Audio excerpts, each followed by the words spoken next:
We know that Daggy Dogfoot, the tiny little pig, dreams of flying. And now we're going to read chapter 5, Rest Haven. The sows usually had 2 litters each year, in the spring and in the fall. And so twice a year, after weaning her piglets, every mother enjoyed what Mrs. Gobblespud had called a good rest. As soon as a newly weaned litter had crossed the yard, the sow would expect the servant to open her door and then a gate at the upper end of the group of farm buildings.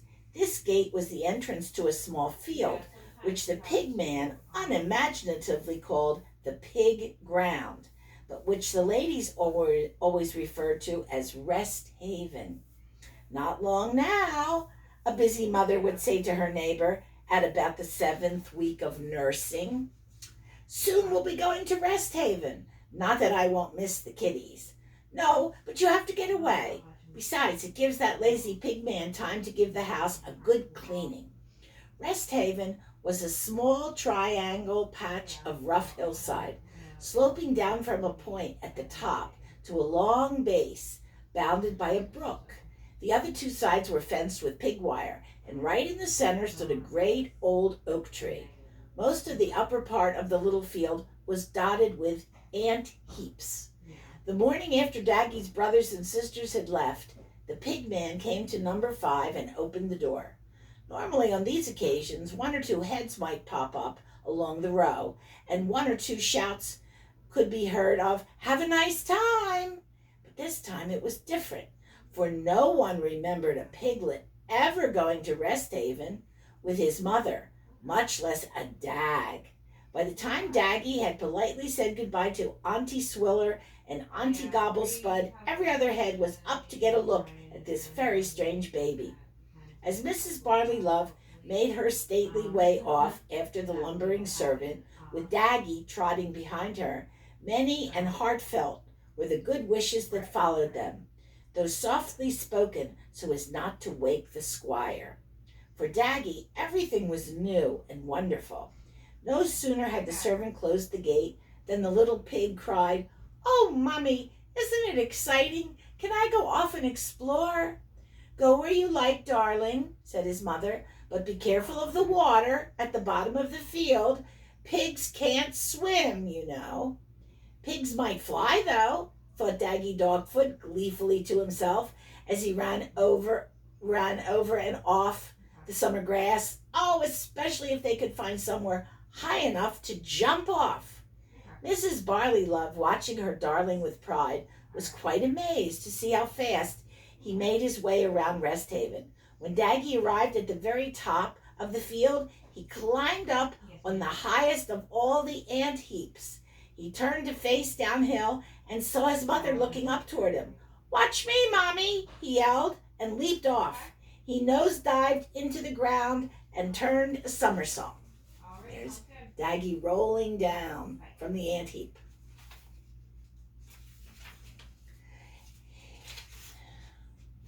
He rolled over a few times on the steep slope and landed on the next ant heap 6 feet away.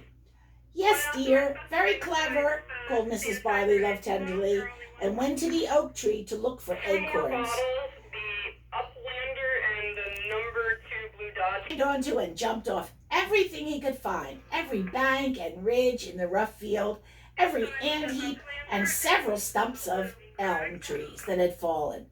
But every effort had resulted in a crash landing, and now in the warmth of the August evening he was not only bruised, but a little sad. He and his mother had just left a shallow place at the end of the brook, where they had drunk their fill, and now they stood together at a point farther along the bank, a high point where the stream had cut away the side over the years as it made a swirling turn.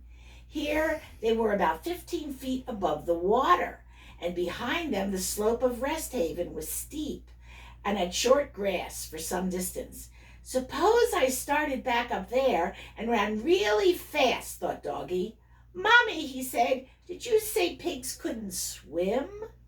Mrs. Barleylove, like all her kind, had been brought up to believe The old pig's tale that a pig attempting to swim will cut its own throat by the awkward action of its sharp hooved front feet, and she explained this to her son. She was comfortably full of acorns and roots and grasses and berries, as well as the ration of pig nuts the servant had brought, and she gazed dreamily down at the winking water without really thinking what she was saying. "But I haven't got those front feet," began Daggy, and then some instinct stopped him. "What, dear?" said Mrs. Barleylow absently. I haven't heard that before," said Daggy quickly. "I mean, I didn't know that." "There are lots of things you don't know, my son," said his mother in the way mothers always do. "And there's something that you don't know, too," thought the little pig to himself, "which is that if I started back up there and ran really fast, pigs might fly," he said to himself. Auntie Gobblespud said so. I just wish I had the chance to consult an expert before trying. Daggy had thought a good deal about getting expert advice and had often asked the birds who hopped around number 5 stall. But the sparrows, when he questioned them, only answered cheep, cheep in a funny way, and the starlings simply piped rudely at him. Once a big crow had perched on the sty wall, but in reply to the piglet's questions only said caw. Suddenly, as he stood by his mother, high above the brook, there was a whistle of wings, and over their heads flew a black and white bird with a bright red bill and cheek patches and wide webbed feet with sharp claws at the end of the toes. Beating its wings rapidly, it braked and dropped on the surface of the brook in a shower of water drops that gleamed golden in the sunlight. Wagging its tail feathers from side to side, it swam rapidly about. It drank and then showered itself with water by splashing with its wings. "Flying and swimming," thought Daggy. "Too much." "What's that bird, Mommy?" he asked. "I've never seen one like that before." "There are lots of things you've never seen before, dear," said his mother in the way mothers always do. "That's a duck." "Where does it come from?" asked Daggy.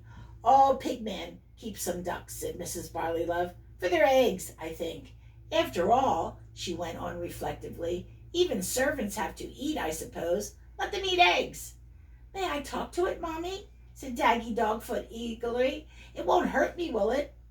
"It won't hurt you," said his mother, "but I don't suppose you'll get much out of it. They're stupid things, probably won't understand a word you say." But when Daggy ran down to the shallow place and called to the duck, it immediately turned and swam toward him with a pleasant expression on its neat face.